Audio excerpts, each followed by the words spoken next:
Et bonjour, c'est Nicolas de immobiliercompagnie.com. Et dans cette émission, dans ce podcast, on conclut en apothéose la trilogie par le 3e épisode sur Magali Berda et les influenceurs que j'ai beaucoup coupé. Donc c'est une émission qui s'appelle, je te le rappelle, ça fait répétitif, mais bon voilà, complément d'enquête, arnaque, fric et politique. Je t'invite vraiment à regarder, bien évidemment, le reportage, tellement je l'ai recoupé, redécoupé, coupé pour arriver à en faire ce que tu as écouté dans cette trilogie. Et en fait, à la fin de l'émission, il y a tout simplement une interview de Magali Berda. Et quand j'ai commencé à faire l'émission, je me suis dit, tu prendras l'interview a cappella, sans la regarder au départ et en tombant finalement sur cette interview.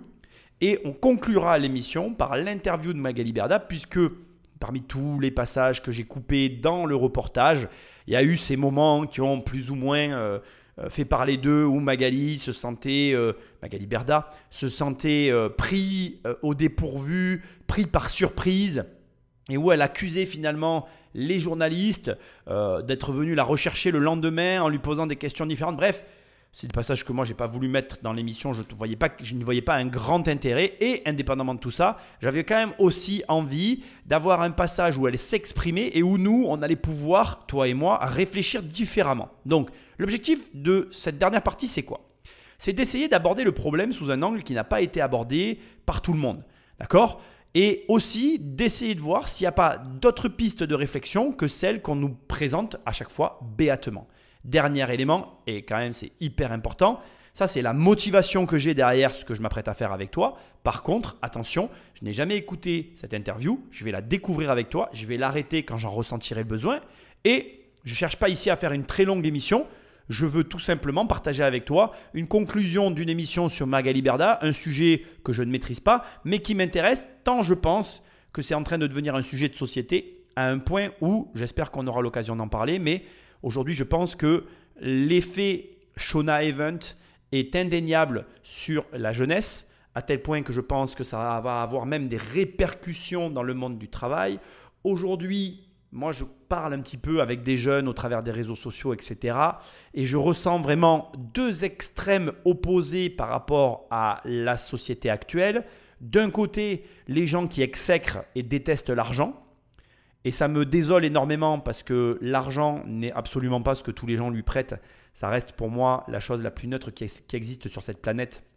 Et je trouve très dommage que finalement tout le monde essaye d'y coller son sentiment personnel, tout un tas d'émotions, et que donc au bout du compte, on n'arrive pas à en définir réellement ce que c'est, c'est-à-dire un outil, et rien d'autre, ni plus ni moins. Après, je respecte ta définition de l'argent, mais pour moi en tout cas, c'est un outil, rien de plus, rien de moins. Et de l'autre côté, d'un côté, on a ces gens qui détestent l'argent et qui détestent le capitalisme, mais qui, à mon avis, n'ont absolument pas conscience de ce qu'étaient avant les systèmes antérieurs à l'argent, comme notamment les systèmes économiques domanial et ou seigneuriaux, où là, carrément, en fait, tu ne possédais pas ton argent. Donc, quand on parle comme ça, à mon avis, c'est qu'on ne sait pas de quoi on parle. Et ne venez pas me parler dans les commentaires du communisme. Voilà, le communisme, moi, ma famille l'a fui. Je peux vous dire qu'il n'y a que les gens qui ne savent pas ce que c'est qui peuvent aimer le communisme. Voilà, chacun voit ce midi à sa porte, mais le vrai communisme, celui qui prend, qui redistribue bêtement, ça ne fonctionne pas en fait. Tu ne peux pas payer quelqu'un qui travaille 100 heures le même prix que quelqu'un qui travaille 3 heures. Enfin, je ne vois pas comment tu arrives à tenir ça sur le long terme. Mon avis personnel, mais ça n'est qu'un exemple. Il y a plein d'autres exemples qui vont démonter le système du communisme, à savoir un revenu équivalent pour tout le monde sur une base équivalente pour tout le monde. Dans l'idée, c'est beau. Dans les faits, désolé de le dire comme ça, mais ça ne marche pas. Il faudrait le repenser différemment, mais tu peux tourner le Rubik's Cube dans tous les sens. Je ne crois pas que dans cette direction-là, tu trouves la solution. Bref, reste donc l'extrême opposé qui m'interpelle tout autant. Quand je discute avec des jeunes qui, ceux-là, sont plus réfléchis et qui me disent « Ah, j'ai vu ce que tu faisais, j'aimerais que tu m'apprennes à gagner de l'argent » et que je leur pose une question très simple qui est « Ok, combien tu veux gagner ?» Les montants, depuis quelques années, ont énormément évolué. Il y a quelques années en arrière, moi ça fait à peu près 5-7 ans que je suis sur Internet maintenant. J'ai commencé en 2015-2016, je ne me rappelle plus très bien, mais ça n'a pas d'importance.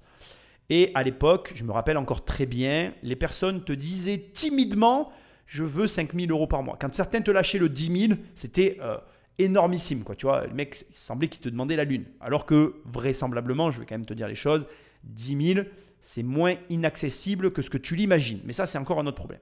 Aujourd'hui, je vois des mecs qui me disent, je veux gagner 100 000 euros par mois, je veux gagner 100 millions d'euros, je veux gagner 10 millions. Les mecs ont quand même libéré vers le haut leur ambition, ce qui est quand même pas complètement négatif de mon point de vue, mais à un point vraiment très libre, quoi. Tu vois, ils n'ont pas peur d'y aller, quoi. Donc je juge pas, mais je remarque ce changement qui pour moi, et c'est mon analyse personnelle, cette introduction un petit peu longue que j'aurais faite sans avoir annoncé bien évidemment mon espace publicitaire, mais il arrive, ne t'inquiète pas, c'est pour moi une des conséquences aujourd'hui de l'effet influenceurs, Instagram, etc. Puisqu'aujourd'hui, les revenus des influenceurs sont de plus en plus connus, ils sont de notoriété publique. Aujourd'hui, on sait très bien qu'un mec qui se prend en photo sur Insta gagne plus que certains médecins. Ça fait 50 000 euros par mois pour parler devant un téléphone, alors que le médecin, lui, a passé des études et des années de diplôme. Et donc, il y a un déséquilibre qui est en train de se créer. Déséquilibre qu'on retrouve dans la tête de nos jeunes et qui va conduire, à mon avis, à un résultat, à une situation qui risque d'être détonnante. Indépendamment de tout ça, je vais quand même te dire une chose qui va te choquer, mais pour laquelle je suis quand même pas complètement négatif par rapport à la situation. Dans le pays où on n'arrête pas de nous tirer vers le bas, je trouve ça moi personnellement positif parce que,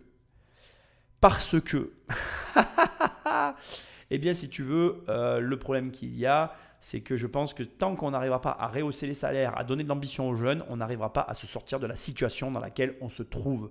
Donc, il n'y a pas que du négatif. Le seul bémol, c'est que la France n'a pas la capacité de répondre favorablement à de tels revenus. Aujourd'hui, la structure de la France, avec sa fiscalité, avec son carcan administratif, avec sa façon de fonctionner en général, elle n'a pas le système adapté pour permettre à de tels hauts revenus de se sentir bien et d'évoluer confortablement dans le pays. Ça te plaît, ça te plaît pas, je suis désolé, c'est une réalité, sinon ils ne se barreraient pas tous à l'étranger. Ils ne partent pas qu'exclusivement pour la fiscalité. Aujourd'hui, il y a un ensemble de problèmes que nous ne pouvons pas nier collectivement. Et la réalité, c'est que les jeunes qui rêvent de ce genre de revenus, ils ont raison d'en rêver.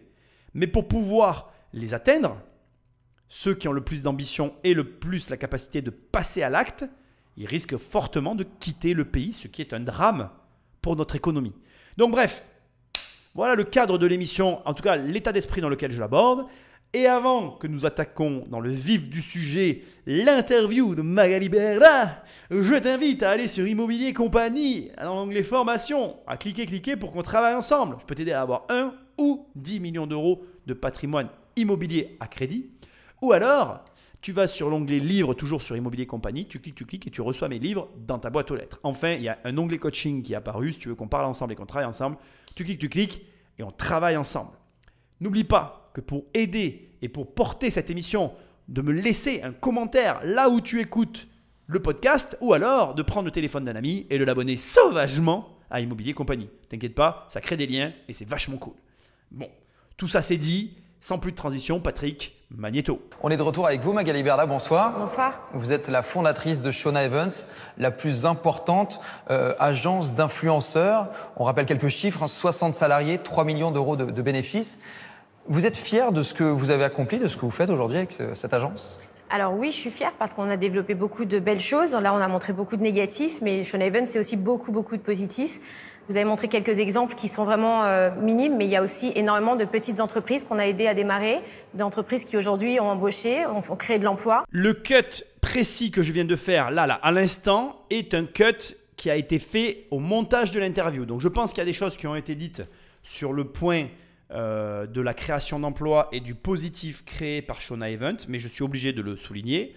Supprimé au montage et à la restitution finale du reportage, car on ne l'a pas ici. C'est-à-dire que là, l'émission s'arrête brutalement et on bascule directement sur les critiques qu'elle a eues. L'argument qu'elle vient de donner est un argument réel. Elle a 60 salariés. Encore une fois, je te l'ai dit dans les 2 précédents épisodes, mais est-ce que toi, tu as déjà fait 40 millions d'euros de chiffre d'affaires ? La réponse est non, hein, vraisemblablement, sinon on entendrait parler de toi. Et deuxièmement, est-ce que tu fais 3 millions d'euros de bénéfices ? La réponse est non aussi. Enfin, il y en a peut-être 1 ou 2 parmi vous qui m'écoutez qui ont ce type de résultat. Et encore, j'ai de gros doutes. Donc, On peut tous la juger tant qu'on a envie, même y compris moi-même. C'est pour ça que j'évite de la juger au maximum. Tant que tu n'es pas au niveau de quelqu'un, tu peux bien te garder d'avoir des jugements. Crois-moi, avoir des salariés, gérer du personnel, ce n'est pas ce que tu crois. 60 salariés en France, c'est une pression énorme. Oui, elle gagne beaucoup d'argent, mais non, elle ne le vole pas, contrairement à ce qu'on essaye de te le faire croire. Aujourd'hui, c'est un système qui est en place. Elle a un mode de fonctionnement opératoire. Certes, il y a des ratés. Mais ce qui serait intéressant, et je pense que c'est vrai ce qu'elle vient de dire, c'est de voir le pourcentage de problèmes qu'elle a par rapport au pourcentage de choses que nous n'entendons pas. Parce que c'est toujours la même chose avec ces histoires-là. Il y a tout ce que tu vois et ce sur quoi tu te concentres, mais il y a tout ce dont tu ignores. Je te donne un exemple très simple et tu vas le comprendre. Quand tu vas chez Louis Vuitton, parce que tu connais la marque Louis Vuitton de luxe, il va y avoir tous les sacs que tu vois en magasin, etc., blablabla, qui te paraissent être très chers, qui peuvent te paraître tout ce dont tu as envie, qui sont en fait finalement que la face émergée de l'iceberg. Certes, attention, je ne veux pas que tu me fasses dire ce que je n'ai pas dit, là où la société Louis Vuitton gagne le plus d'argent, c'est sur la partie accessoires, donc quand tu vas acheter un sac à main et tous les accessoires que tu vas venir rajouter, qu'il a créé et rajouté, et sur le volume de vente qu'il réalise. Mais il y a une partie de Louis Vuitton qui est très méconnue du grand public et qui pourtant génère un énorme chiffre d'affaires et un énorme résultat, c'est au niveau des étages quand tu commences à faire de la bagagerie sur mesure. Il faut savoir que c'est la réelle activité de Louis Vuitton et que c'est une activité qui rapporte énormément d'argent puisque là, il n'y a pas de limite et que les bagages sont parfois complètement hallucinants à voir avec des rangements particuliers demandés par des grosses familles, des princes, des rois, des royaumes. Enfin, voilà, on est vraiment sur quelque chose d'hyper précis, d'hyper luxueux, d'hyper particulier et de pas visible en fait.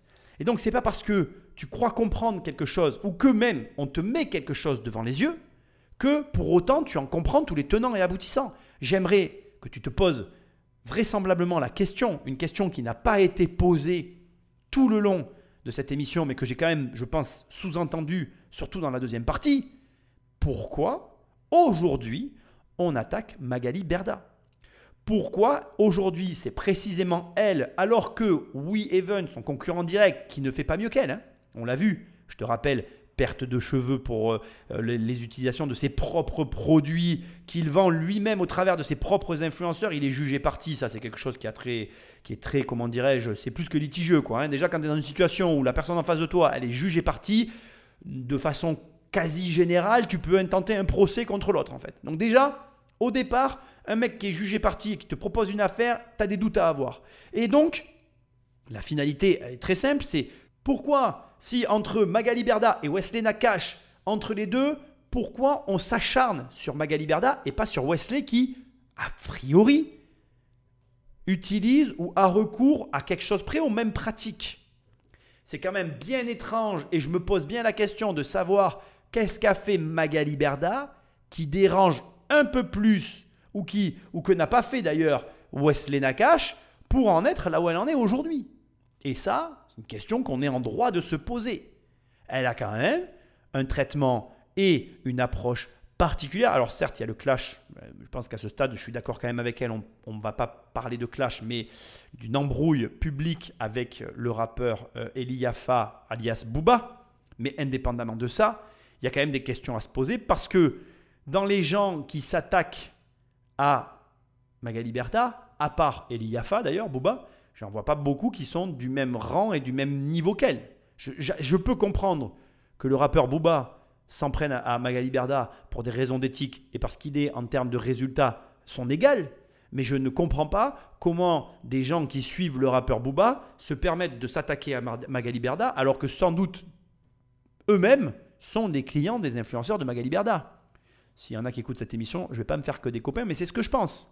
Donc, je trouve quand même que c'est une question légitime et intéressante et je suis d'accord avec elle. On ne peut pas taper on ne peut pas taper uniquement négativement sur une entreprise qui génère 40 millions d'euros de chiffre d'affaires, 60 salariés, qui dégage 3 millions d'euros de bénéfices et se dire presque béatement que la société fait le mal tout autour d'elle. Ça n'est pas vrai. Elle fait déjà vivre 60 familles d'une façon ou d'une autre. Elle génère forcément au travers d'intervenants extérieurs, de sous-traitants, etc., comme elle l'a dit, de l'argent et du flux financier. Elle a aidé des sociétés aussi à se développer. Rien que pour ça, ça devrait t'immiscer dans ton esprit un espèce de doute ou de réflexion qui devrait consister à se dire « Ok, tout le monde me dit de l'attaquer, mais pourquoi je l'attaque au final ? Pourquoi ? Et si la réponse à cette question c'est parce que la télé me dit que c'est le mal, parce que Booba Eli Yafa m'a dit qu'elle arnaquait les gens, parce qu'on m'a dit que… Eh bien, je suis désolé de te le dire, mais commence à initier une réflexion. Ça ne met pas autour d'elle une aura de sainte, parce que je ne nie pas le fait que dans les produits qui sont vendus au travers des placements de produits de Shona Event, il y a des arnaques. C'est pas ce que je suis en train de te dire. Je suis en train de te dire qu'il y a quand même des questions à se poser. Alors vous êtes très critiqué. Nous, on a démarré notre complément d'enquête sur les arnaques supposées des influenceurs et de Shona Evans bien avant que la polémique prenne toute cette ampleur, avec notamment le rappeur Booba qui vous prend pour cible depuis quelques semaines. Sur le fond, est-ce que certaines de ces accusations sont justifiées? Alors, sur Booba, non, parce que Booba a commencé à m'attaquer sur toute autre chose que les placements de produits et j'ai vécu quand même un mois de cyberharcèlement intense. Enfin, j'ai toujours un harcèlement en meute, hein, c'est quelque chose de très compliqué à vivre et à comprendre. On a en effet pu consulter la plainte que vous avez déposée. Il y a effectivement à l'intérieur plusieurs dizaines de milliers de messages haineux. On voit un exemple ici, des menaces de viol, référence à la Shoah également. Vous aviez déjà vécu ça et vous vous attendiez à vivre ça un jour? Non, les réseaux sociaux, c'est un monde nouveau pour moi. Quand j'ai atterri dans ce business en 2016, je ne faisais pas ça, je ne connaissais pas la télé-réalité ni les réseaux sociaux. Donc c'était assez violent. Je me suis rendu compte de ce qui étaient vraiment les réseaux. C'est un milieu qui est dangereux. C'est un peu l'effet boomerang quelque part? Non, je pense qu'on ne peut pas dire ça. À ce niveau-là, quand je reçois des appels au viol, au meurtre, à la décapitation, etc., quand je le supplie d'arrêter, et c'est très humiliant pour moi et très rabaissant, et qu'il me répond au plus tu agonises, au plus ça m'excite, j'estime que il n'y a pas de… Enfin là, on n'est pas dans quelque chose de normal et on ne peut pas banaliser ça en fait. On ne peut que essayer de comprendre les propos qu'elle est en train de tenir, mais ça peut paraître très difficile de les intégrer. Le problème des haters, et là on n'est plus dans des haters, c'est vrai que je vais reconnaître qu'elle a raison, ça dépasse les limites du raisonnable quand on a des appels au viol, des appels à la décapitation, etc. etc. C'est certain que tant que ça ne t'arrive pas, tu peux compatir, tu peux faire tout ce que tu veux, il n'y a que ceux à qui ça arrive qui peuvent t'en parler. Alors le problème des haters, moi je peux t'en parler parce que j'en ai des haters, j'en ai beaucoup. Le problème des haters, je te l'ai déjà dit dans une autre émission, c'est un problème très compliqué et je pense que là, la subtilité qu'il faut maintenant ajouter sur la totalité de cette trilogie et qui, je pense, en filigrane se comprend, c'est le caractère sérieux qui est donné par la victime elle-même. Je m'explique. Si ici Magali Berda disait « moi je m'en fous, de toute façon ils m'insultent mais j'en ai rien à brère, j'ai des gardes du corps, qui viennent, ils se font casser la gueule », tu vois. Si elle réagissait comme ça, eh bien les choses se passeraient différemment. Si elle tournait tout ça à la dérision et qu'elle les prenait sous un autre angle, même les coupables finalement changeraient eux aussi de comportement. Ce que j'essaye de t'expliquer, c'est qu'en fait, on a d'un côté des gens qui veulent s'attaquer à une personne et cette personne affiche, et je la comprends, il n'y a pas de critique dans ma bouche, attention. Elle est affectée par ce qui se passe et elle affiche ouvertement un malaise, et même plus qu'un malaise. Elle dit clairement que c'est très difficile à vivre. Elle renvoie finalement l'image attendue par ceux qui l'attaquent. C'est affreux ce que je suis en train de dire, mais c'est la réalité. Si demain, tu as un échange avec quelqu'un et que tu vas parler avec cette personne et que tu te prépares à aller lui parler et ton objectif dans la discussion que tu vas avoir avec la personne en question, c'est de la mettre en colère. Donc, tu te dis, voilà, je vais parler avec quelqu'un et les propos que je vais tenir ont pour objectif de faire sortir de ses gonds mon interlocuteur. Donc, tu vas aller parler avec cette personne, appuyer là où ça fait mal jusqu'à ce que la personne sorte de ses gonds. Maintenant, si en appuyant sur les boutons, les leviers psychologiques que tu penses avoir sur ton interlocuteur, tu te rends compte que la personne en face, non seulement elle ne s'énerve pas, mais en plus elle te fait tourner en bourrique, bien là c'est toi qui vas t'énerver. Et ça, on se retrouve dans l'arroseur arrosé. Ce que j'essaye de t'expliquer ici avec mon exemple, c'est que finalement la vie c'est ça. C'est que quand tu t'énerves, en fait, tu joues le jeu de celui qui pousse à t'énerver. Et ici, je ne l'incrimine pas du tout parce que, je veux dire, elle est en face de quelqu'un qui est pour moi, j'ai fait un podcast sur Booba et je t'incite à aller le voir. Je pense que c'est un mec qui maîtrise extrêmement bien tout ce qui est l'art de la communication et de l'interaction. Il est très fort. Et je pense qu'il y a des personnes comme ça qui ont bien compris comment ça marchait et ceux-là sont très difficilement déstabilisables. Et je pense que Booba fait partie de cela, Eli Yafa. Et donc, je pense que là, elle est en train, malheureusement pour elle, de jouer le jeu de ses attaquants et sans s'en rendre compte, elle n'est pas en train de marquer les points qu'elle voudrait marquer. Je pense aussi, et ça reste mon opinion personnelle, que cette affaire est mal tombée pour elle puisqu'elle était dans une période où elle essayait de construire son image, une image publique. Et je trouve ça très intéressant d'amener ça ici. Pourquoi ? Parce que quand tu as une agence d'influenceurs, tes revenus sont extrêmement dépendants de tes influenceurs. Et il y a un événement marquant qui, je crois, s'est passé il y a quelques années quand j'ai fait cette émission. J'ai fait un petit peu des recherches quand même. Je ne me lance pas dans les émissions sans savoir et je t'ai gardé ça pour la fin. Je crois savoir, je ne suis pas certain de ce que je te dis. Je ne vais pas citer de source ni rien. Mais je crois savoir qu'il y a quelques temps de ça, elle a perdu une partie de ses influenceurs. Certains se sont désolidarisés des agences comme ça de placement de produits et travaillent seuls.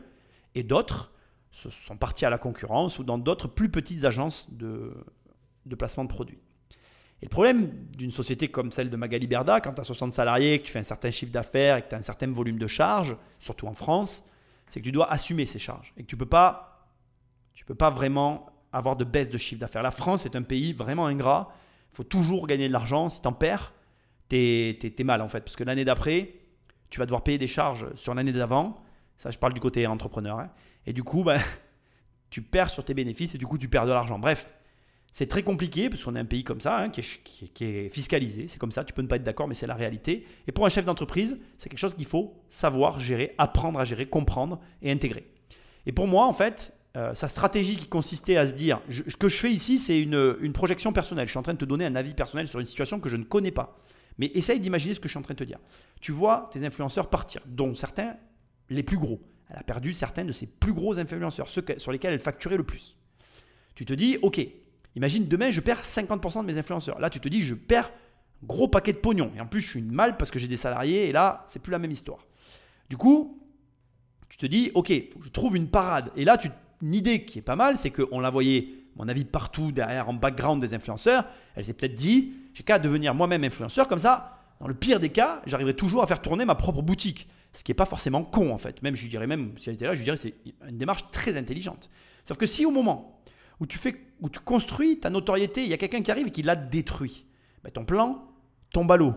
Et ça expliquerait pour partie sa réaction vis-à-vis de ce que essaye de faire Booba par rapport à elle. Alors ça ne la lave pas des mauvais placements de produits qu'elle a fait. Encore une fois, j'insiste parce que je ne cherche pas à laver son honneur ou en tout cas le besoin qu'elle aurait eu de vérifier certains des produits qu'elle a placés. Mais j'essaye de te montrer que ce problème peut être abordé sous un autre angle et que cet angle-là, il est plausible. Tu pourrais très bien avoir une personne qui soit en construction de notoriété, ce qui était son cas. Hein. Quand toute cette histoire a commencé, on était en plein dans les présidentielles et rappelle-toi, c'est le moment où, en tout cas, on l'a vu sur la chaîne YouTube et je le vois maintenant ici encore plus, c'est le moment où elle a commencé à essayer de filmer ce qu'elle faisait et montrer d'autres choses de sa vie pour, à mon avis, construire une notoriété qui lui permettrait de se détacher finalement, ou en tout cas de s'autonomiser un petit peu plus vis-à-vis de ses influenceurs. Parce que, rappelle-toi, une chose qui est capitale pour toi, comme pour Magali Berda, mais comme pour chacun d'entre nous, si tu n'as qu'une seule source de revenus, même si elle est très importante, même si ton salaire est élevé ou il te convient, peu importe la situation d'ailleurs, tu es en danger. En fait, le danger quand on n'a qu'une seule source de revenus, c'est que si cette source de revenus s'arrête ou pour diverses raisons baisse ou elle subit une crise ou je ne sais quoi, eh bien, la personne qui dépend de cette source de revenus, elle est à genoux. Tout Magali Berda qu'elle est, ou qui que tu veux que ce soit. C'est exactement la suite de ce que je te disais dans l'épisode précédent. Si Mila Jasmine perd l'avantage de son corps, tout comme le jardinier, elle se retrouve au chômage. Et crois-moi, alors ça je peux en parler vraiment, avoir beaucoup d'argent et se retrouver sans plus un sou, dans de toutes les situations que tu peux imaginer, en tout cas de mon point de vue, c'est la pire. Alors on a parlé de la plainte que vous avez déposée pour cyberharcèlement. On va maintenant montrer une autre plainte, celle déposée par le rappeur Booba. C'est une plainte déposée contre X, mais c'est Shona Evans, votre société, qui est visée. L'avocat de Booba, Patrick Lugman, dénonce des pratiques commerciales trompeuses. Je cite, des influenceurs agissant pour le compte de Shona Evans font la promotion de produits sur les réseaux sociaux, diffusés au plus grand nombre, qui s'avèrent être de pures arnaques. Il y a plein d'exemples de produits contrefaits ou alors jamais livrés. Au total, 27 marques qui sont pointées du doigt. Et il y a 7 influenceurs de votre agence, en plus de vous, qui sont visés. On en reconnaît quelques-uns, Jessica Thévenin, Maëva Guénam, enfin des gens qui ont été en tout cas dans votre agence. Et l'avocat de Booba explique qu'il s'agit d'une escroquerie complexe et organisée, centralisée par la société Shona Evans. En gros, pour lui, c'est un délit puni de 10 ans de prison. Est-ce que c'est une plainte qui vous fait peur? Alors non. Parce que déjà, les 3/4 des influenceurs là ne sont pas dans mon agence. Et c'est un peu ce qu'a créé Booba, cet amalgame justement de m'attribuer des marques avec qui on ne travaille pas, des influenceurs avec qui je ne travaille pas. Pour qu'on soit précis, du coup, donc, sur les 7 influenceurs en plus de vous, lesquels n'ont jamais travaillé pour vous? Non, mais Seb Dadi, j'ai travaillé il y a très très très longtemps avec lui, donc je pense pas que... Il nous a effectivement confirmé avoir travaillé pour vous. Oui, il y a très très longtemps, bien sûr. C'était peut-être en 2017.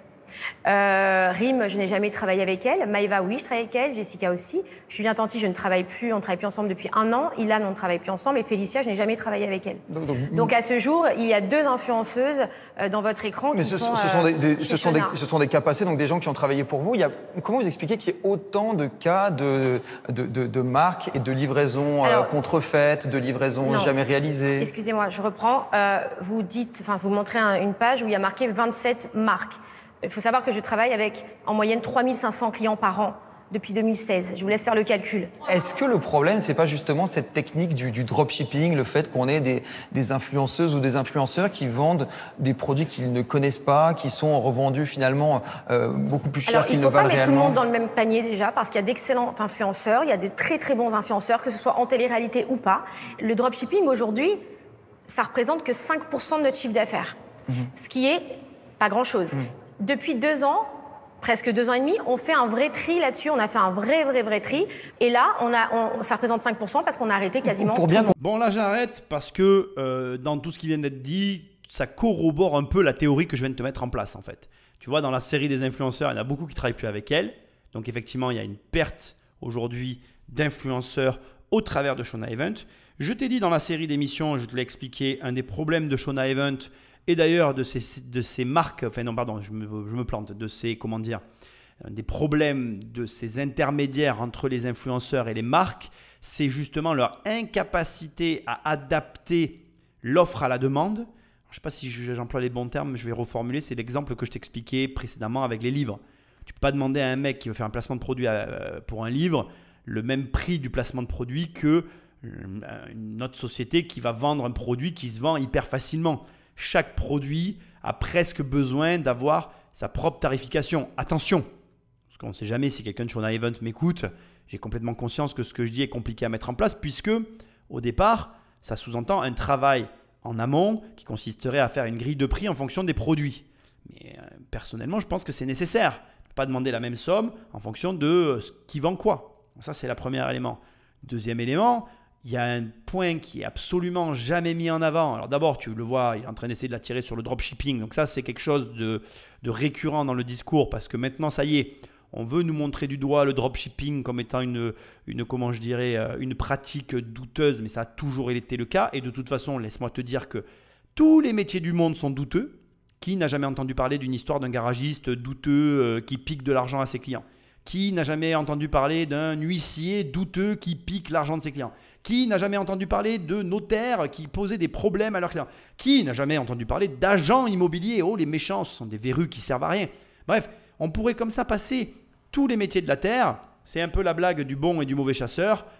Comment on les différencie? On ne les différencie pas en fait. Il n'y a que quand tu passes du temps avec eux, que tu travailles avec eux, que tu vois si tu es tombé sur le bon ou le mauvais. Et donc, c'est trop facile de dire « Ah, le dropshipping, c'est mal ». Non, c'est pas mal. C'est qui fait du dropshipping et comment? Voilà, c'est la seule question à se poser. Et encore, il y a un autre élément. Aujourd'hui, on est à l'ère de l'information.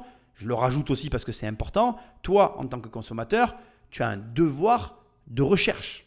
Aujourd'hui, pour moi, en tout cas, je considère que quand tu achètes quelque chose, si tu ne fais pas des recherches sur la société pour savoir si ce que tu achètes ne correspond pas et ou à tes valeurs et ou à tes attentes, tu es au moins à 50% fautif. C'est-à-dire, ok, le mec c'est un arnaqueur, il est sur le marché, il présente des produits et il n'a pas à être là, ça c'est sûr. Mais mec ou meuf d'ailleurs, si tu n'as pas fait tes recherches avant d'acheter, tu n'es pas allé sur Infogreffe, etc. Bon, si tu me connais, tu as l'habitude, tu es aussi fautive en fait. C'est comme dans un couple. Je veux dire, si le premier soir, tu dis au mec ou à la fille « Oh, je t'aime, on va se marier le premier soir » et que 6 mois après, tu viens et tu me dis « Putain merde, c'était un vrai tocard », je te dirais « Oui, tu l'as épousé le premier soir ». Tu aurais pu prendre un peu le temps de le connaître avant de tout de suite te mettre la bague au doigt ou la corde au cou. Vois ça comme tu as envie. C'est la même chose. Donc, il y a un moment donné, en fait, le problème, et là, je vais parler des Français, parce que je me plais à croire que c'est un mal français, mais je peux me tromper, et ça, je te laisserai me le dire dans les commentaires. Mais pour moi, c'est en France où les gens ont cette lubie, manie, d'ailleurs défaillance psychologique, de ne jamais être responsable de rien. Alors nous, on est le pays des irresponsables. C'est la faute des riches, c'est la faute du vendeur, c'est la faute des influenceurs, c'est la faute de tout le monde sauf ta faute. Alors écoutez-moi bien les mecs et les filles. Si tu raisonnes comme ça, tu n'auras jamais rien dans ta vie, d'accord? C'est l'inverse en fait. Tout est ta faute jusqu'à ce que tu arrives à me prouver le contraire. C'est comme ça que ça marche la vie. Donc après, prends-le comme tu as envie. Moi, je m'en fous personnellement, ce n'est pas mon problème, c'est le tien. Mais tout est de ta faute tant que tu ne m'as pas prouvé le contraire. Donc, tu achètes un produit de merde à un influenceur de merde et tu n'as rien vérifié, tu t'es fait niquer. Ah ben, c'est ta faute, hein. Ouais. Tu as un téléphone, bordel, tu peux tout avoir à l'intérieur. Tu peux tout avoir. Tu peux avoir des applications bancaires, tu peux avoir des applications de bourse, tu peux avoir des applications comme Infogreffe, Société.com, des applications pour chercher des biens immobiliers, tu peux avoir des applications pour acheter des crypto-monnaies, tu peux avoir des applications pour poster sur les réseaux sociaux. Je te l'ai dit 1000 fois dans cette trilogie, de quel côté tu utilises ton téléphone et selon le côté, qu'est-ce qu'il y a à l'intérieur. C'est tout. À un moment donné, je ne sais pas où tu m'écoutes, mais prends ton téléphone, regarde-le. Mais alors, regarde-le vraiment, tu vois. Ne le regarde pas avec les yeux de l'amour, tu sais, ceux qui te font voir que ce que tu veux. Non, regarde-le vraiment. Regarde les jeux qu'il y a dessus. Voilà. Tu les vois, ces jeux-là. Appuie dessus et clique sur supprimer. Voilà. Là, tu commenceras à faire des choses intéressantes. Arrête d'être un consommateur. Essaye d'être un producteur. Essaye de passer de l'autre côté. Responsabilise-toi. Bon, je ne suis pas ton père, je ne suis pas ta mère. J'essaye juste de te montrer qu'à un moment donné, ok, voilà, comme ça m'agace un peu parce qu'il est en train d'essayer de la tirer du côté de vous devriez peut-être vérifier. C'est sans doute votre faute si vous proposez des produits nanana. Ok, oui, enfin, les consommateurs, d'accord. C'est pas parce que dans le consommateur, il y a con que tu dois forcément être con, en fait. Tu peux aussi, à un moment donné, utiliser ton cerveau et transformer l'expression. Tu vois ? C'est possible. Il n'y a rien ni personne, en tout cas pas moi, qui t'en empêche, tu vois. Donc tu fais comme tu as envie, mais on ne vient pas se plaindre quand à un moment donné, on est responsable de nos actes. Et comme je l'ai dit plein de fois dans l'émission, il y a un moment donné, c'est trop facile, c'est nous-mêmes qui donnons de l'importance à ces gens-là, tu te désabonnes, tu arrêtes de les regarder. Moi, je ne les regarde pas, hein. Franchement, j'en regarde aucun. Et voilà.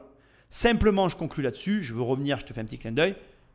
Moi, je trouve que la théorie que j'ai, qui consiste à dire qu'elle a perdu des influenceurs, et qu'aujourd'hui elle essaye de se créer une image et que cette affaire tombe très mal pour elle parce que pour se créer une image avec une affaire comme ça, c'est assez compliqué, c'est pas si déconnant que ça. Comprendre comment fonctionne le dropshipping, on va prendre un exemple et vous allez nous expliquer, c'est vous, en tant qu'influenceuse qui avez fait la publicité pour une montre, c'était à Noël dernier. Alors, comme c'est bientôt Noël et que tout le monde est fan de ce genre de montre connectée qui coûte en général 200, 300, 400 euros, ça coûte une vraie fortune, je vous conseille de commander la Full Watch parce qu'on a réussi à obtenir une réduction incroyable.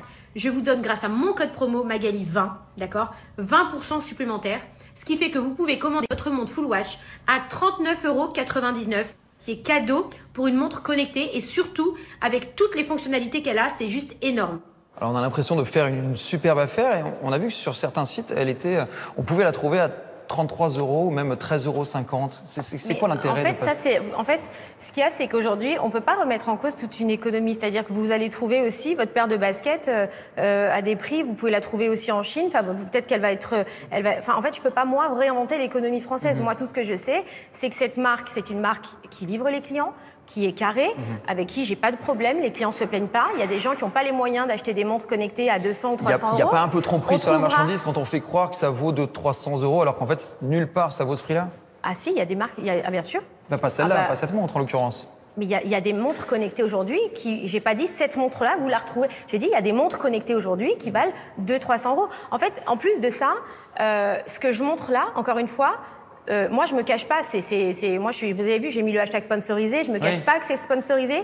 Nous, on est une des seules agences justement, et c'est ce qu'on me reproche. Je suis un peu victime de ça, mais je le fais quand même. C'est que je suis en totale transparence dans ce que je fais. Transparence, mais parfois, là, vous faites croire que vous utilisez cette montre, alors qu'en fait, vous l'avez jamais portée. Mais qu'est-ce que vous en savez? Vous l'avez pas aujourd'hui, en tout cas. Oui, mais qu'est-ce que vous en savez que je la porte pas? Vous l'avez portée? Oui, je l'ai déjà portée, bien sûr. La montre connectée, je l'ai déjà portée. Bien sûr, j'ai une tendinite au bras. Donc je l'ai déjà porté et je ne porte pas. Maintenant, je vais être honnête, je ne porte pas que ça. Hein. J'ai plusieurs montres, je porte plusieurs montres. Par contre, là où vous avez raison, c'est que on doit être encore plus vigilant et d'être encore plus rigoureux, parce que il y a des sites derrière, il y a des gens qui sont vraiment malhonnêtes et ça. On est victime aussi de ça parce que notre image... Et notamment, vous êtes critiqué régulièrement parce qu'il y a des livraisons qui ne fonctionnent pas. On a interrogé les services de Bercy. Ils nous disent qu'ils ont reçu, depuis le 1er janvier 2022, 650 signalements pour des postes d'influenceurs. Pas uniquement Shona, mais pour des postes d'influenceurs. Le souci, c'est un petit peu ce que je subis en ce moment, c'est que des agences d'influenceurs, aujourd'hui, il y en a beaucoup. Et comme on me met en porte-parole... Oui, mais ça ne veut pas dire qu'on est la principale et qu'on ne fait pas les choses correctement.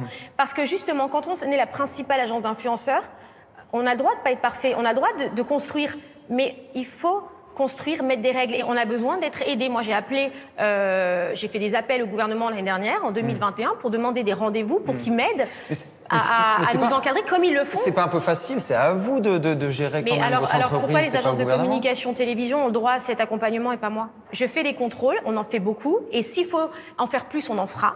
S'il faut sévir, on en fera. Vous savez, la société Shonaven, vous parlez de son chiffre d'affaires. Alors, je vous invite à vous renseigner, parce que vous avez cité un chiffre d'affaires qui date d'il y a 3 ans en arrière. Le chiffre d'affaires, on l'a fait diviser... Parce que vos comptes ne sont pas publiés, les comptes de l'année 2021, on les a pas trouvés. Je peux vous envoyer une attestation de l'expert comptable, je demanderai à mon service comptabilité. On l'a divisé en 3. En 3. Tout simplement parce... Et j'ai de la demande, hein. On a de la demande, vous pouvez aussi, je peux vous montrer, parce qu'on a un tel taux de refus de sites qui est énorme, parce que il faut sévir et il faut réglementer. Passage un petit peu long, je suis désolé, mais j'avais pas envie de le couper. Il est très intéressant ce passage, notamment à la fin où elle dit qu'elle a divisé par 3 le chiffre d'affaires. C'est colossal, mais ça ne veut pas dire que parce que tu divises ton chiffre d'affaires par 3 que tu gagnes moins d'argent. Il faut faire aussi attention.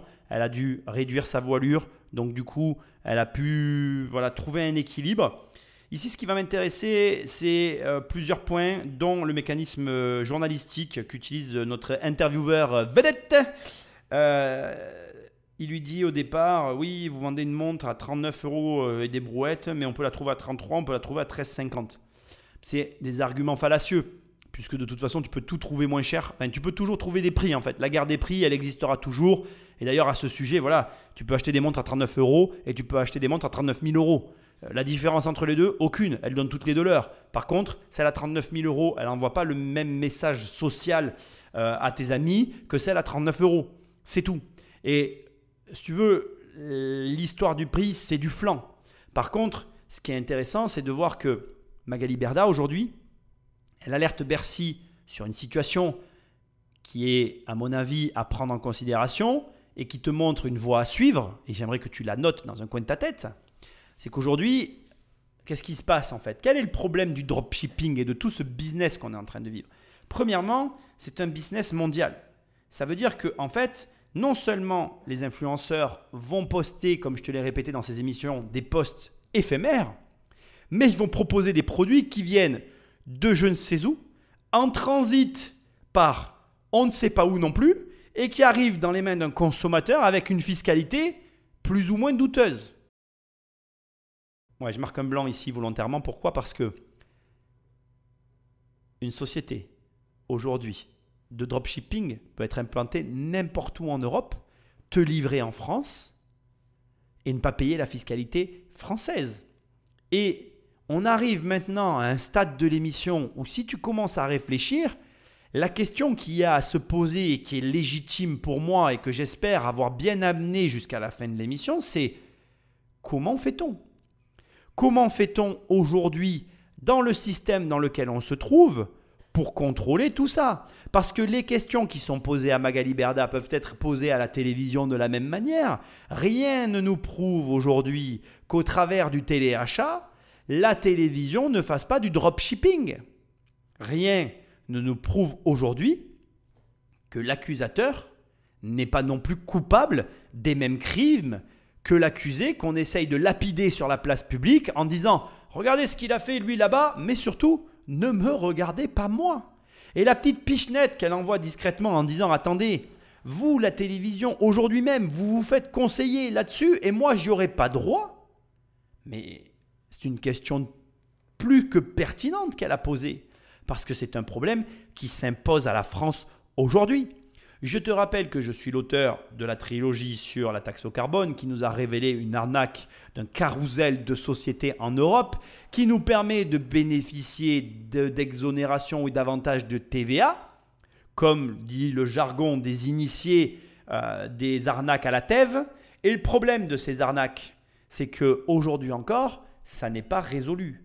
Et donc, si tu veux, même si c'est plus regardé, quelqu'un qui comprend bien le mécanisme fiscal de ces sociétés, qui est capable de comprendre les enjeux et qui profite de la difficulté de contrôle que représentent à eux seuls les influenceurs, tu comprends qu'en réalité, le problème de Magali Berda, ce n'est pas le problème de Magali Berda en fait.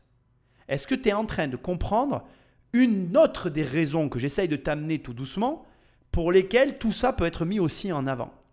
Est-ce que peut-être ça arrangerait pas l'État qu'on arrête de consommer ce genre de produits en fait? Est-ce que tu ne crois pas que si ces sociétés-là, on arrivait à leur faire diviser leur chiffre par 3, donc on prend 40 millions, d'accord?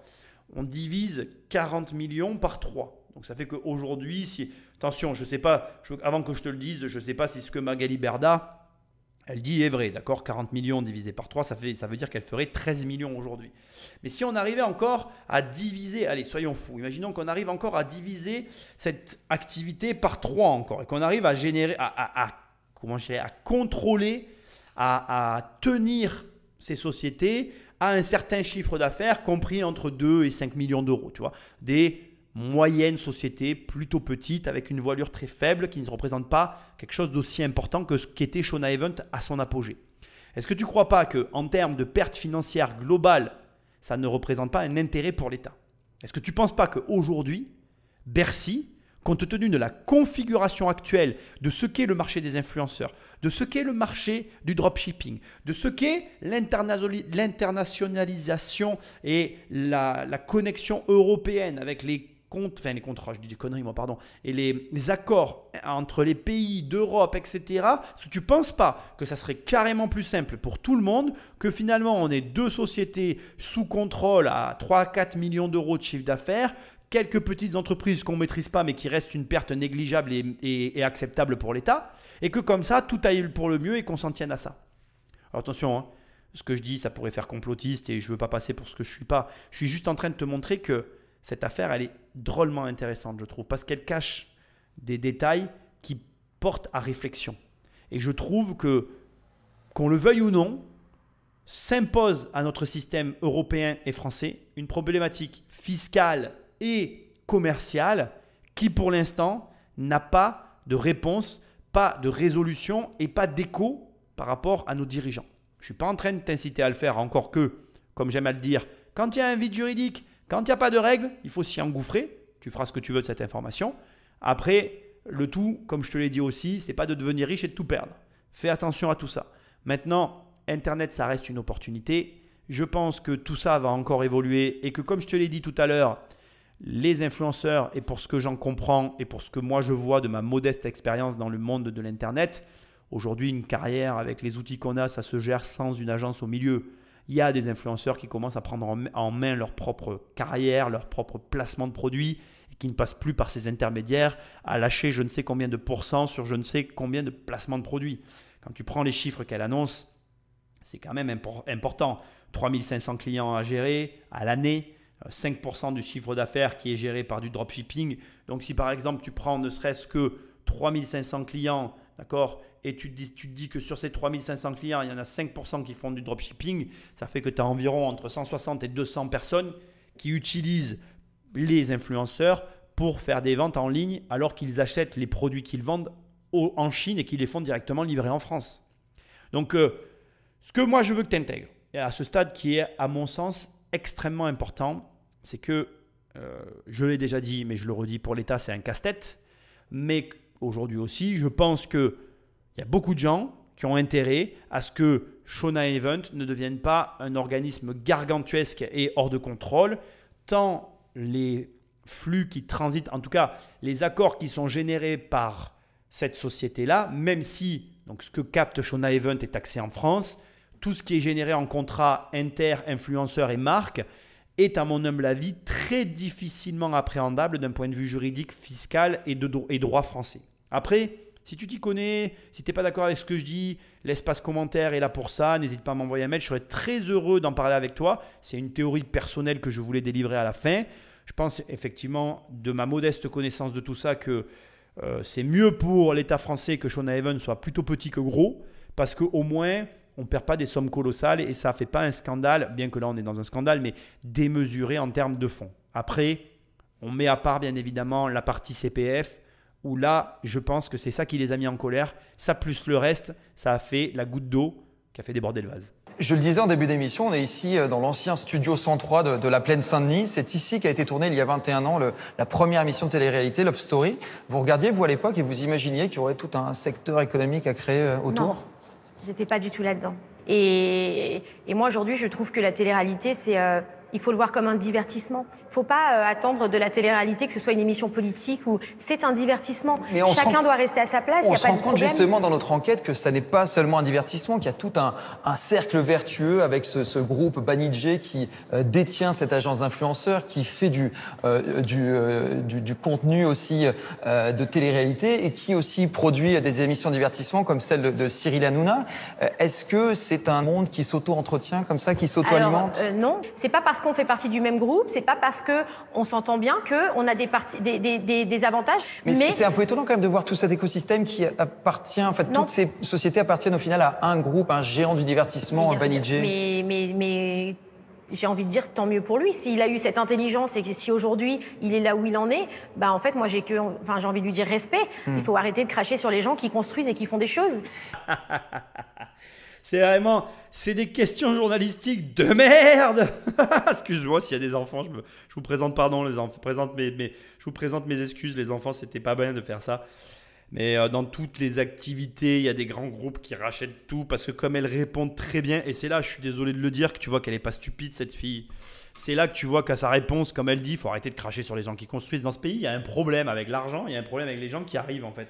Parce qu'en fait, et ça me fait mourir de rire parce que je vais te dire le problème qu'il y a avec la télé-réalité, là, le problème qui soulève, c'est qu'en fait pendant des années, tout le monde les a pris pour des abrutis. Ah ouais, la télé-réalité, bon, c'est la poubelle de la télévision. Et la télévision, je vous rappelle les gars, c'était la poubelle du cinéma. Hein. Donc ça a bien changé parce que maintenant les gens ils prient devant leur télé, c'est devenu l'élément le plus important de leur salon. Mais bon bref, ça c'est encore un autre problème. Je vais pas dire ce que je pense parce que là je serais méchant et beaucoup ne pourraient pas comprendre. Mais ça me fait rire en fait, c'est presque ironique. L'échange qui vient d'avoir lieu, il est presque ironique et il devrait t'interroger en fait sur la véracité de ce qui est en train de se passer. C'est presque trop drôle même, j'ai envie de dire. Mais tant mieux en fait, les mecs de la télé que tout le monde prenait pour des demeurés, ils sont en train de la faire à l'envers à tout le monde, ils gagnent un pognon pas possible. Et ça en énerve plus d'un parce que mais ils travaillent pas. Mais ouais mais connard, mais fais-le. Arrête un peu de tout le temps. Dans ce pays, les gens, ils ont un avis sur tout, ils n'ont jamais rien fait en fait. Donc je ne sais pas si tu es parent ou pas, mais normalement, si tu es parent, tu devrais apprendre à ton enfant à toujours goûter. Moi, ma fille, elle a l'obligation de goûter. Quand elle n'aime pas, après, elle a le droit de ne pas manger, mais elle goûte. Et tu sais pourquoi je te prends cet exemple? Parce que quand tu ne sais pas le goût que ça a, tu ne peux pas savoir si c'est bon ou si c'est pas bon. Alors comment tu peux parler des riches alors que tu n'es pas riche? C'est pour ça que je fais toutes ces émissions. C'est pour ça que je fais tous mes contenus. J'en ai marre. C'est toujours les mêmes. Des mecs qui n'ont pas un rond, pas un radis, pas une thune. Et les mecs, ils sont là. Ils te donnent un avis sur tout. Alors, ils ont un avis sur la télé-réalité. Ah ouais, c'est tous des cons. Ouais, mais ils gagnent plus de pognon que toi. Ah mais oui, mais toi, t'aimes l'argent. Hein. Oh, l'argent, c'est ça. Là, tu dois vraiment être une trop mauvaise personne. Hein. Oh là là, t'es trop important par l'argent. Quand tu vas mourir, tu diras quoi à Dieu? Ben, devine quoi, je dirai rien à Dieu. Parce que Dieu, dans tous les écrits, que tu prennes la Torah, le Coran, la Bible, tout ce que tu veux, il parle d'argent, Dieu en fait, hein, mec. Et Dieu, il n'a jamais rien eu contre les riches en fait. Le problème, c'est que les gens ont une interprétation des choses. Tu ne fais qu'interpréter. Et c'est collé par-dessus un autre problème dont tu n'as pas conscience, comme tout le monde d'ailleurs. C'est que tout ce que tu crois, ça t'a été inséminé dans ta tête par tes parents. Donc quand tu blablates, ben, c'est pas toi qui parles, c'est tes parents. Au mieux, c'est tes parents. Au pire, c'est tes amis, la télé et les politiques ou les idiots que tu suis parce qu'ils t'ont donné leurs idées, puis tu y crois béatement. Et tu parles très souvent de choses que tu ne connais pas. 90% des gens qui parlent des riches ne sont pas riches. Alors, tu sais quoi? Et je vais m'arrêter là parce que j'aurai plein de choses à dire sur ce qui a été dit. Mais comme elle l'a dit, il faut arrêter maintenant de cracher sur les gens qui construisent. Que ça te plaise ou non, t'en as besoin. Et si ça ne te plaît pas, ben, colle sur ton pays l'étiquette communiste. tous les gens comme moi et comme ces gens-là se barreront, ça sera très bien pour les gens qui resteront, ça sera très bien pour nous qui nous barrerons, et tout ira bien en fait. Le problème, c'est que la France, jusqu'à preuve du contraire, c'est un pays capitaliste. Voilà, ça te plaît pas. Alors, capitaliste, faut le dire vite en fait. C'est un pays communiste, avec des idées communistes, mais qui s'est mis sur un système plus ou moins capitaliste. Ce qui fait que c'est une opportunité, parce que comme il n'y a personne qui veut entreprendre dans ce pays, si tu entreprends, tu peux gagner de l'argent. Mais pour tous les autres, c'est un peu compliqué, et puis on va pas se mentir, il y a quand même des trucs. Bon bref, on va parler de ça. Donc je termine. Quand tu ne sais pas, tu ne parles pas.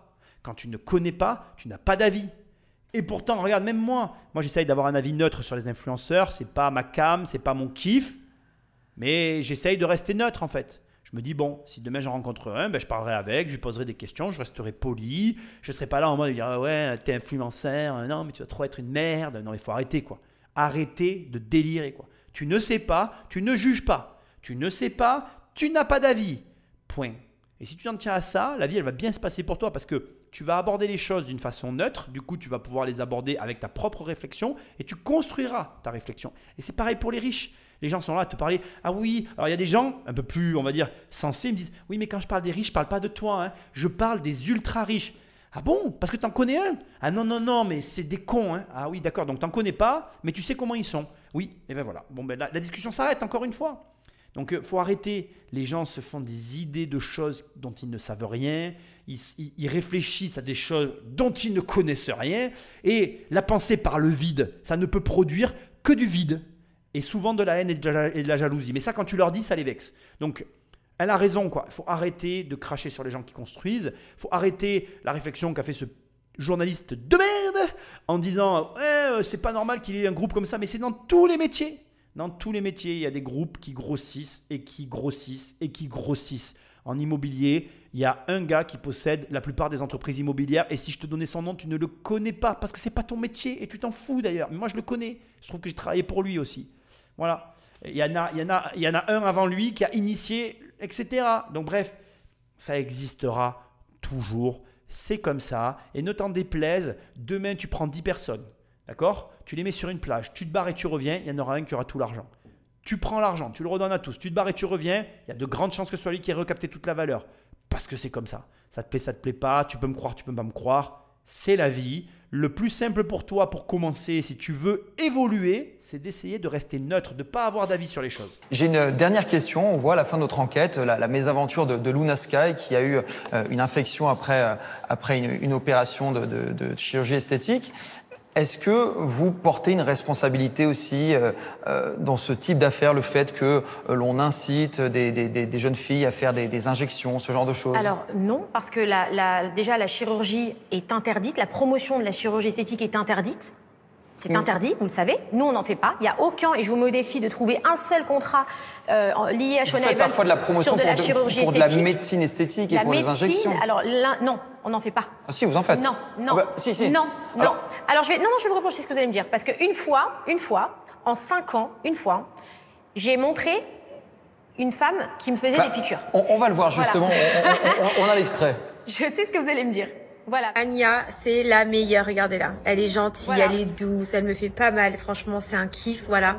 Donc, toutes les femmes qui ont besoin, comme moi, elle est en France encore demain, si certains ont besoin. Et elle est à Dubaï à partir du 5 décembre, pour ceux qui me suivent, qui sont à Dubaï.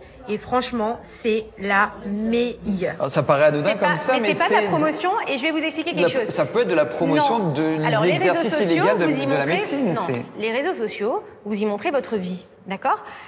Moi, je ne me suis jamais cachée de faire des injections et quand de vous faire dites, la chirurgie. Allez-y, elle est à Paris jusqu'à la fin de la semaine. Mais j'ai le droit de dire ce que je pense. Moi, j'ai aussi des gens qui me suivent. Il y a des influenceuses. Par contre, ce n'est pas commercial. C'est-à-dire que j'ai payé et je n'ai pas été rémunérée. Donc, j'ai le droit aussi de dire sur mes réseaux sociaux c'est un peu hypocrite. Que je suis on ne fait pas la différence. Là, potentiellement. Mais vous savez, je vais vous dire, je fais. C'est là aussi, vous êtes un peu dur parce que je fais. 365 jours fois 365 de story, d'accord, depuis 5 ans. Voilà, j'ai montré une fois une piqûre et j'ai dit que j'étais contente de cette personne. Pas de bol, c'est encore une fois une exception. Il y a beaucoup d'exceptions. D'ailleurs, en fait. Le lendemain, j'ai des bleus qui me sont sortis. Si vous avez la story aussi. Vous n'étiez pas contente. Et j'étais pas contente et je l'ai dit sur mes réseaux. Alors, vous doutez bien quelqu'un qui va vous payer pour dire quelque chose. Après, vous n'allez pas dire, bah non, je suis pas contente, j'ai des bleus, machin. Je l'ai dit parce que c'est normal de donner mon ressenti sur mes réseaux sociaux. C'était quelque chose qui me plaisait. Voilà. Mais aucun, et je tiens à le dire, c'est important, parce qu'on nous a attribué aussi des opérations chirurgicales, c'est faux. Et pas de médecine non plus. Donc là, il y a quelques petites exceptions. Quand est-ce qu'il n'y aura plus d'exceptions? Quand est-ce qu'il n'y aura plus aucune story qui posera problème de la part d'influenceurs de Sean Evans? Mais écoutez, j'espère qu'il y en a quasiment plus, qu'il n'y en a plus. Et après, c'est des êtres humains. Malheureusement, je ne peux pas empêcher des êtres humains de vivre et des fois d'exposer des choses sur les réseaux qui ne doivent peut-être pas exposer. Vous avez raison. Mais après, je peux pas être. Vous pouvez pas aujourd'hui. Enfin, me dire, c'est impossible de faire ça. C'est impossible. Et je peux pas être responsable non plus des autres agences, des autres influenceurs, de tout ça. On peut pas dire il y a une personne aujourd'hui en France. Non, mais il y a des problèmes chez d'autres agences et on l'a montré dans notre complément d'enquête de ce soir. Vous en parlez pas beaucoup. On va pas se mentir. Vous aimez bien plutôt me les attribuer à moi. C'est une bonne moitié du reportage. Mais bon, c'est pas grave. Ben, merci beaucoup, en tout cas, Magali Berda, d'avoir répondu à toutes nos questions et pour cet effort de transparence. Merci. Et j'aurais voulu que ça se termine comme ça, que ça ne se serait pas fini comme ça, à croire qu'il y a une intervention divine dans cette émission. C'est ironique quand même parce que ce que Magali Berda accepte pour elle, elle n'arrive pas à l'accepter pour les autres. Et c'est exactement tout le fond du problème. Il l'a dit à un moment donné, le journaliste, et c'est, je pense, la vraie problématique des réseaux sociaux, c'est qu'en fait, on est incapable de faire la distinction entre la vie privée, le partage, on va dire, sain et presque spontané de quelque chose qu'on a envie de partager, et le placement de produits. Et tout le problème est là, et pour moi, je te le dis, c'est carrément insoluble. Et de la même manière que Magali Berda est capable ici de dire « Ah oui, mais attendez, je l'ai fait parce que j'en ai envie », je suis désolé de dire ce que je vais dire, et les attentats malheureusement me donnent tristement raison, mais il y a des gens qui font des appels au viol et qui trouvent ça normal. Et si Magali Berda a le droit de partager parce que ça lui plaît sur ses réseaux sociaux, eh bien à un moment donné, une envie de montrer quelqu'un qui lui injecte des trucs dans la gueule, excuse-moi de parler vulgairement mais c'est ce que je pense, bien l'appel au viol est tout autant scandaleux pour moi parce que c'est de dire dans les deux cas, il y a un truc qui s'introduit dans ton corps. Alors, il y en a dans un des deux cas, il y en a une qui est d'accord et dans l'autre qui n'est pas. Je ne veux pas qu'on fasse de mauvais amalgames, je ne fais pas d'appel au viol. Ce que j'essaie de t'expliquer, c'est que des gens tordus, il y en a partout. Et que malheureusement, quand un mec tordu partage une idée tordue sur un réseau social, ben, il le partage de la même manière que Magali Berda partage un truc normal sur un réseau social normal. Et ce que j'essaye de montrer, c'est que du coup, on voit bien ici, avec la conclusion de l'émission, qui sera la conclusion de mon émission, que c'est un système incontrôlable par essence. Parce que les gens montrent tout ce qu'ils veulent, comme ils veulent, quand ils veulent, au moment qu'ils veulent. C'est éphémère, ça évolue en permanence. Et là, Instagram est en train de se faire écraser par TikTok. TikTok se fera écraser peut-être par Twitter parce qu'ils veulent copier TikTok sur Twitter. Et ce que j'essaye de te dire, c'est qu'il y a des personnes sur toute la planète qui utilisent ces trucs tout le temps. Il faut quand même savoir, pour moi, j'ai considéré qu'on avait changé de paradigme le jour où Facebook a dépassé les 2 milliards d'utilisateurs actifs sur Facebook. Parce qu'à partir de là, on avait un mec qui drainait un tiers de la population mondiale, ou les 2 tiers, je ne sais plus. Un tiers ou les 2 sixièmes. Enfin bref, peu importe. Et ça n'est jamais arrivé dans l'histoire de l'humanité que quelqu'un, par une plateforme, transite et des informations sur un tiers de la population mondiale. Donc si tu veux, à partir de là, tu es rentré dans l'avènement de tout ce système. Ça te plaît pas. J'ai presque envie de dire, comme je te l'aurais répété tout le long de cette émission, si tu ne le comprends pas, si tu ne l'adoptes pas et si tu ne l'utilises pas, c'est ton problème et c'est toi l'idiot. Tu as le droit de ne pas aimer ça, tu as le droit de t'en tenir à l'écart, mais viens pas te plaindre après qu'il y ait des mecs qui captent une valeur pas possible parce qu'ils utilisent ces outils-là. Et ce que j'essaie de te dire, c'est que vraiment, et je le pense vraiment, ce passage de fin est la conclusion parfaite. C'est-à-dire qu'en 5 ans, elle se filme H24 tous les jours. Et un jour, elle s'est autorisée à parler de chirurgie esthétique de manière personnelle, mais ça veut dire que tu n'as aucun moyen de savoir si c'était une promotion ou pas. Et tout le problème est là. Et pourtant, elle l'a dit elle-même, elle met tout le temps le hashtag sponsorisé. Donc à toi d'intégrer qu'à un moment donné, dès l'instant que tu suis ces gens-là, tu en es leur victime ou en tout cas, tu es entre leurs mains. Et dès l'instant que tu n'acceptes pas tout ça, tu passes aussi à côté d'une opportunité terrible. Moi, à la fin de cette émission, je vais finir cette série, cette trilogie avec un élément. Je voudrais que tu partes de tout ça avec un point qui pour moi ressort en fait. Je finis cette émission avec dans mon cœur, dans mon esprit, dans ma tête, avec en toile de fond, un élément qui me reste gravé et que je voudrais te répéter une dernière fois en espérant que tu le gardes en tête. C'est que la vie, elle est éphémère. Qu'à un moment donné, on a des opportunités, on les a pas. Que Magali Berda, on l'aime ou on l'aime pas, mais c'est une fille qui a fait faillite et qui a construit en France une boîte dingue et que donc déjà, elle te montre que c'est possible, mais que je voudrais que tu gardes maintenant cet élément essentiel, ce conseil essentiel. Elle est, tout comme toutes les personnes qui n'ont qu'une seule source de revenus, elle est, comment je vais dire, elle est fragile. Elle a une fragilité, elle a un risque qui est énorme. Et je pense que de la même manière que les influenceurs ont besoin de leur, comment on appelle, de leur corps, de leur physique pour gagner de l'argent, j'aimerais que tu considères que toi aussi, tu es dans la même situation qu'eux, c'est-à-dire que ta situation financière actuellement qui te rapporte de l'argent, elle est éphémère et elle peut s'arrêter à tout moment. Et pour te protéger de ça, de la même manière que Magali Berda doit se protéger de la perte de ses influenceurs et de la perte de son chiffre d'affaires, de la même manière que l'influenceur doit placer tout son pognon pour se protéger de la baisse éventuelle de ses revenus, tu dois investir, tu dois te générer d'autres sources de revenus pour que le jour où tes revenus s'arrêtent ou alors où est-ce qu'ils vont baisser, tu ne sois pas impacté ou en tout cas que l'impact soit minime. Garde ça en tête, ça me paraît essentiel, primordial, capital, tout ce que tu as envie. Mais garde-le. Ils peuvent gagner un tas de pognon tant qu'ils veulent. Demain, Magali Berda, si elle a réellement divisé son chiffre d'affaires par 3, parce qu'elle perd ses influenceurs, elle est en danger. Et toi, autant qu'elle. Donc, fais très attention à tout ça, parce que c'est réel, c'est concret, et c'est valable pour tout le monde. Que tu gagnes 1000, 10 000, 50, 100 000 euros par mois, ça peut s'arrêter du jour au lendemain. Et si ça s'arrête et que tu n'as rien prévu, c'est toi qui vas avoir la tête au fond du seau. Et crois-moi, tu n'as pas envie de le vivre. Et tu peux me croire sur ce sujet-là, dans Devenir riche sans argent, dans mon livre, je te le raconte. Nous, on a tout perdu, alors que mon père et ma mère avaient de l'argent. On a tout perdu, on a dû tout refaire. On n'est pas revenu au même niveau, tellement on avait un haut niveau à l'époque. Et c'est très dur de vivre sans rien, alors que tu avais l'habitude de tout avoir.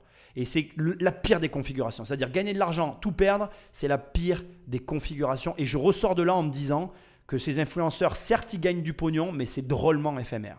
Je termine là-dessus. Merci d'avoir suivi cette magnifique trilogie.